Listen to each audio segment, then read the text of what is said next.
Good evening, everyone, and welcome to the May 23rd meeting of the Dover Area School Board. If you'd please rise for the Pledge of Allegiance. I pledge allegiance to the flag of the United States of America and to the republic for which it stands, one nation, under God, indivisible, with liberty and justice for all. Thank you, Mrs. Benko. Could we have the roll call? Mr. Rawhauser? Here. Mrs. Maley? Here. Mrs. Herman? Here. Mr. Emick? Here. Mr. Eifert? Here. Mr. DeLauder? Here. Mr. Deschaux? Mr. Cook? Here. Mrs. Britton? Here. 8 members are present. Thank you. We have Mr. Stefanovich on the agenda, but I do not see him here with us tonight. So we'll move forward to our first public comment period, 3-minute period for items on or off of the agenda. So if you have anything you'd like to state, please come to the microphones. Okay, Board President's communication. We did not have any executive sessions tonight. We just strictly had our committee meetings, so we'll move right into our reports. First is the comprehensive plan with Mr. DeLauder and Mrs. Herman and Mrs. Maley.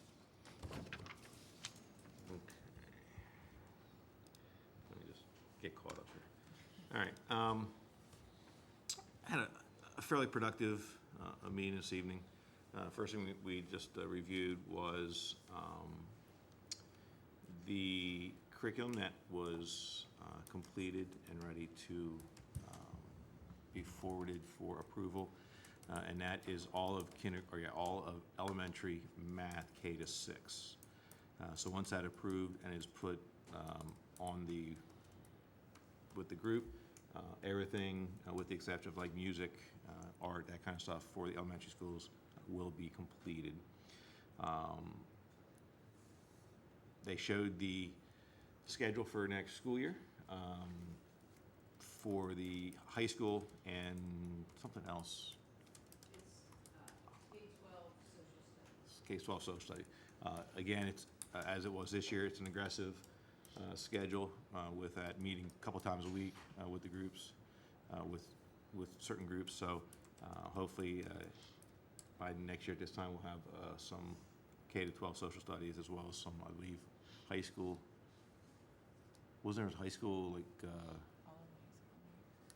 the ELA or English and math, that kind of stuff as well. So, so there again, there's a whole bunch of under the committee meetings or under the committee meeting agenda. There are a bunch of the oh my gosh, I'm sorry, curriculum available for you to look at if you want to. Next, Mrs. Straswell talked about the targeted school improvement plan for the high school concerning our subgroup for special education.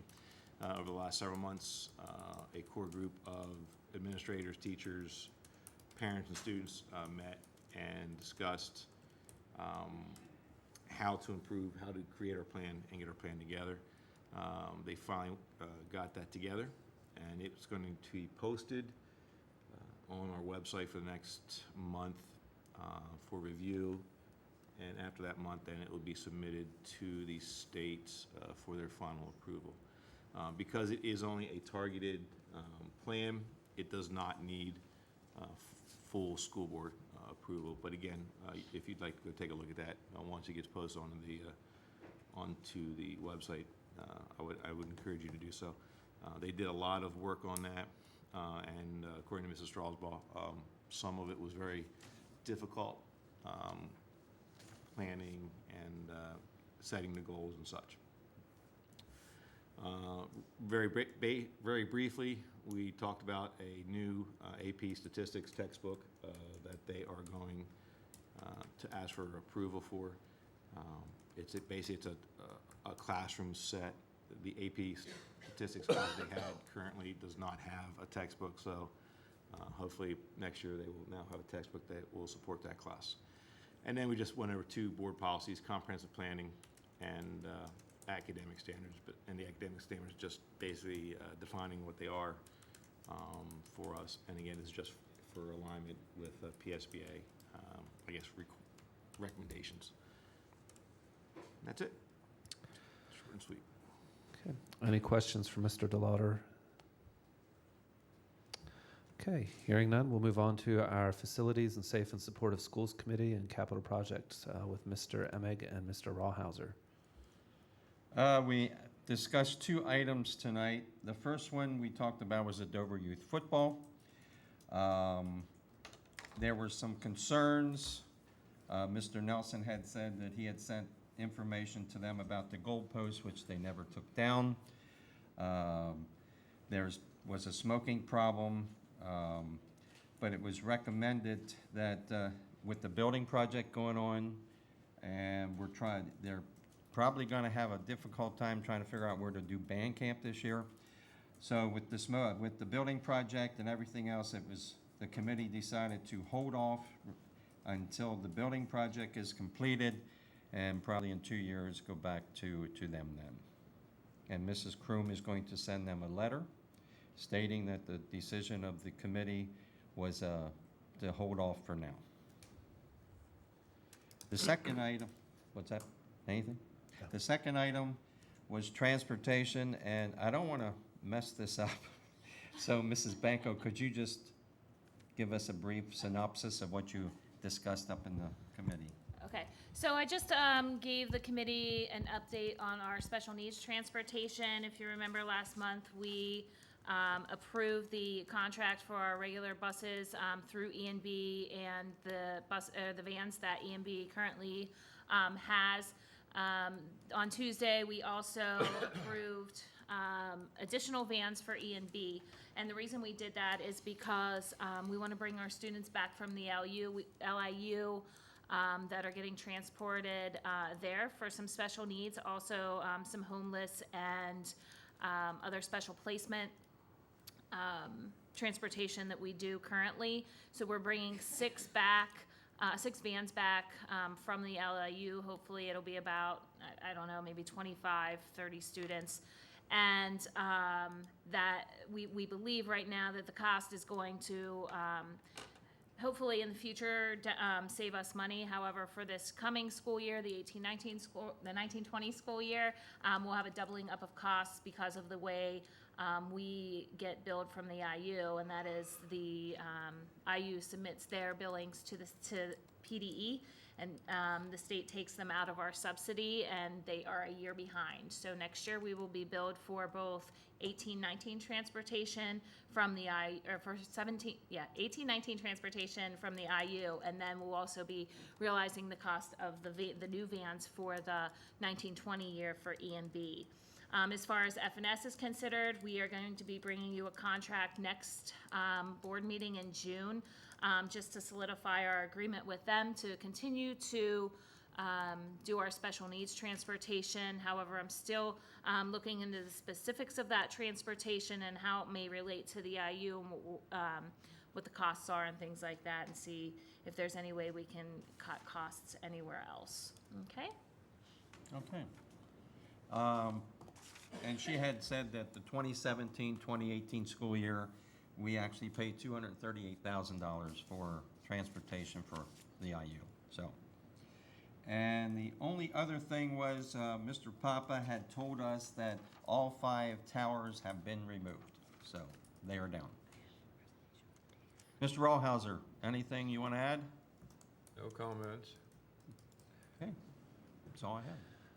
Mr. Nelson, do you have anything you wanted to add from the Capital Projects Committee at this point, or? Not at this time. Okay. Pictures? Yes. Okay.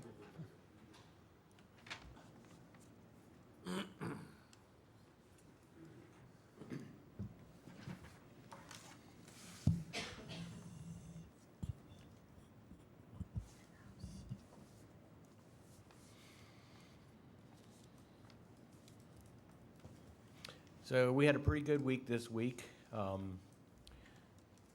will say this, for those of you, I might not have said this last month or the month before, this is the front of the building. So if you walk back alongside the intermediate school right now and you see that wall right there, that's the front of the new building. That'll be as far east as it comes. This is second floor over top the CTE. This is a mezzanine up there. Storage mezzanine. This is the back wall. This is right when they started putting window frames in, so this is what the window frames are kind of configured like with glass. So we have pretty much almost all the windows in that are the parts that are finished anyway, and the glass is already installed. We put roof on the CTE area. That's what they're doing here. It's rubber roof with 3.5 to 4 inches of insulation underneath it. This is the finished. This is all CTE, and the lower part, as you see it going across the back anyway, is a corridor. So to get there, this is an aerial shot. I've got a couple of these so you can kind of see the progression. To your right, you'll notice there's the roof's not quite on there yet. That's the second floor of the science wing. The CT is straight in front of you there. It's white. It doesn't have the roof installed at that point. And then as you come out to the left there, towards the current intermediate school, you'll notice it's just some steel decking and some trusses there. So here they're building walls, getting ready for the steel decking and trusses. I'm actually standing on the roof of the science wing. Just another shot from that area. So you kind of see how they build the walls up, and then we put the trusses in. If you look, there's little pockets there, that's where they fit in. So this is looking out towards the front parking lot of Intermediate Avenue. So we've got first floor, the walls are all up. We're getting ready to put the decking on and the truss work here. Same area, we're concreting it. So we are concreted the whole way out to the front of the building as you look at it from the front parking lot.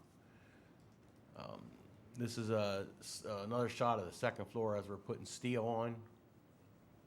And this is the science wing where this is where I was standing a while ago. We put about half this roof is on right now. This is just looking towards the old intermediate school, and you can see this wall. The area to the right here of that wall there is a courtyard. And I'll give you a shot of that in a little while, you'll see it.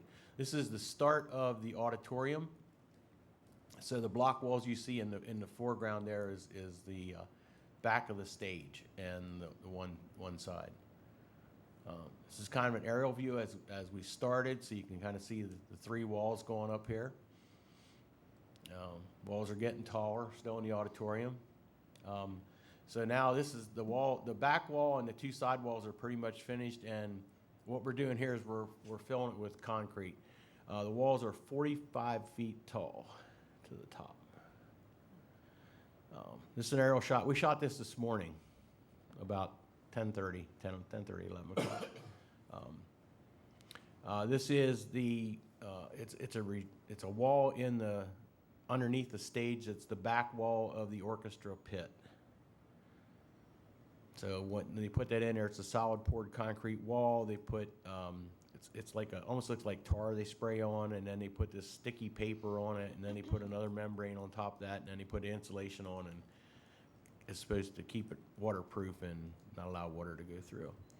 This is another aerial shot from a few weeks ago,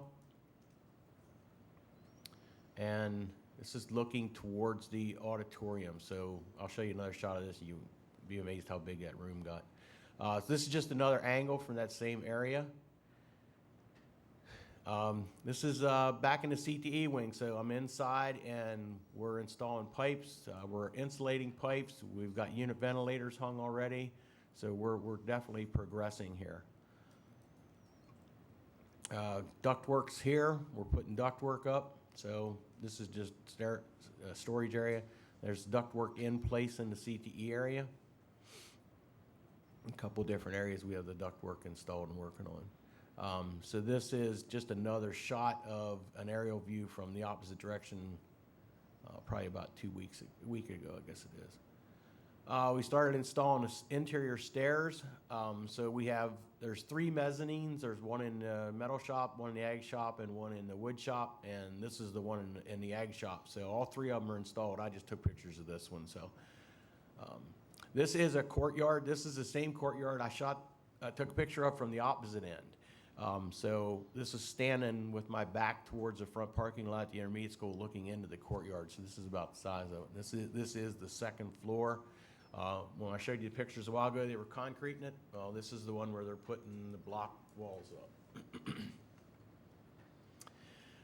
This is looking from, I'm standing just outside the mechanical room, looking across the pool, locker rooms towards the building. So to give you an idea how big this is, I'm not at the opposite end of the building yet, and the other end is way down there. It's 950 feet from one end to the other. It's another shot, so if you notice in the foreground there, it's kind of like a building with a little blue ring around it. That is up to the second floor, and that is our art room and mezzanine storage above the art room. So that's what that one is there. This is just another shot of the whole building over top. We shot this morning with the courtyard in the foreground. And that's it. Any questions? Thank you. On any given day, about how many people, just curiosity, might be working up there at one time? Yeah, it's 50 to 75, give or take. It just depends. They come and go. You know. Are they making progress on improving their backlog or? Yeah, running a bit we're more? catching up. We're ahead in some areas and we're still behind in others. So it's not, we're not 100%, but once we get under roof, we'll catch up. We'll catch up in a hurry. Once the weather stops affecting us, we have a whole year that the weather really shouldn't affect us at all coming up. So we should catch up in pretty good shape. Are we totally up out of the ground yet? No. No. Not quite, no.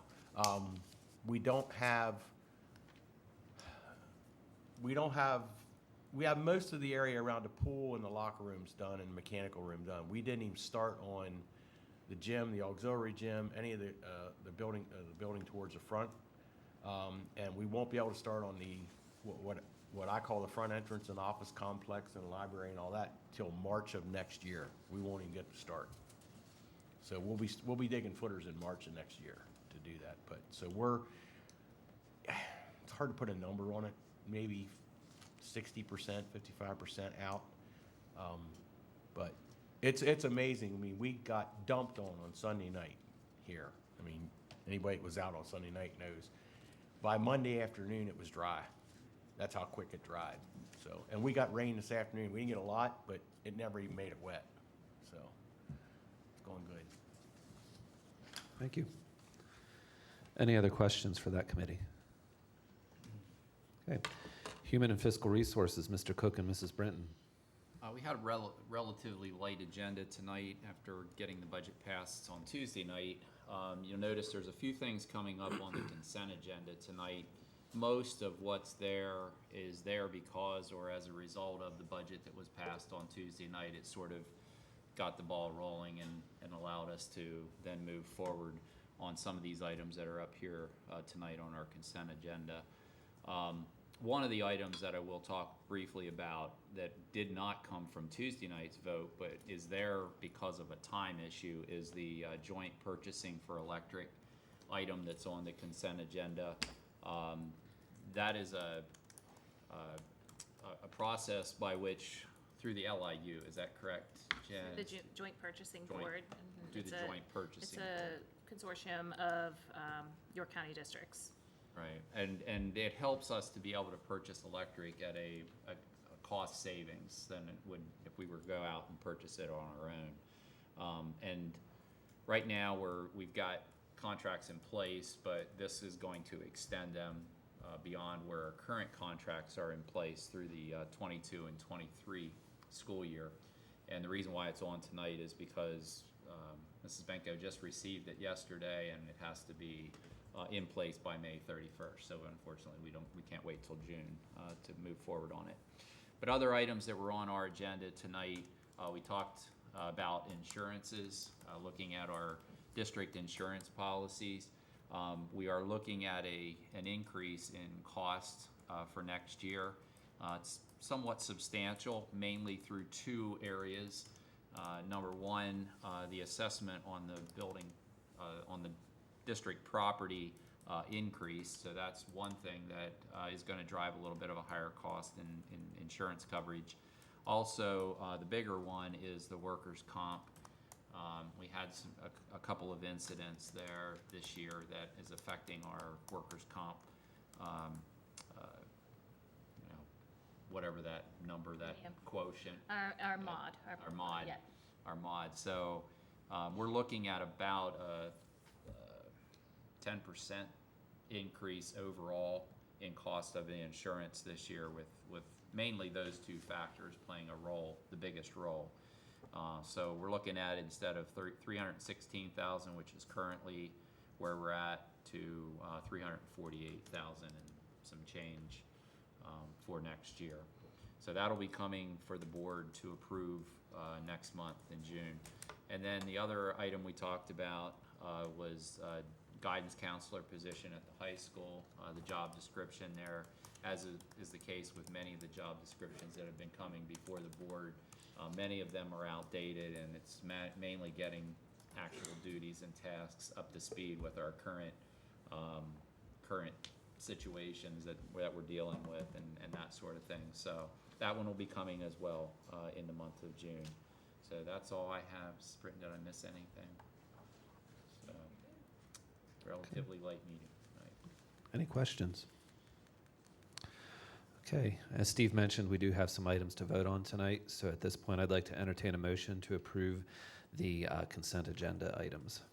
So move. Second? We have a motion and a second. Questions or discussions on any of the items? Hearing none, Mrs. Benko?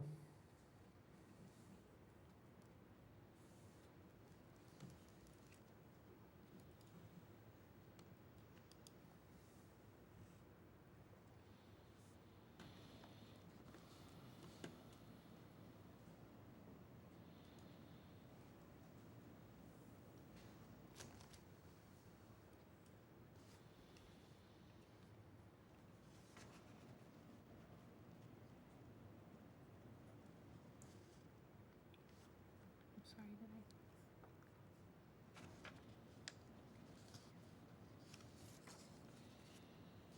I? And the motion carries. At this point, are there any other comments or observations from our board members tonight? There is one action item on there, There's a separate one, a homestead farmstead resolution. so that was not included in consent. Okay. At this time, I'd like to entertain a motion to approve the 2019-20 Homestead Farmstead Resolution per the enclosure. So So- moved. Go ahead. So I'll moved. second it. Second. We have a motion and a second. Questions or discussion? Okay, Mrs. Benko?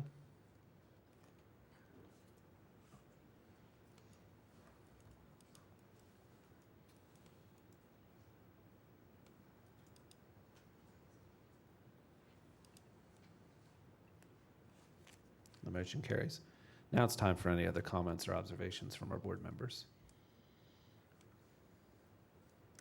Hearing none, it's our last public comment period, 2-minute period for items on or off of the agenda.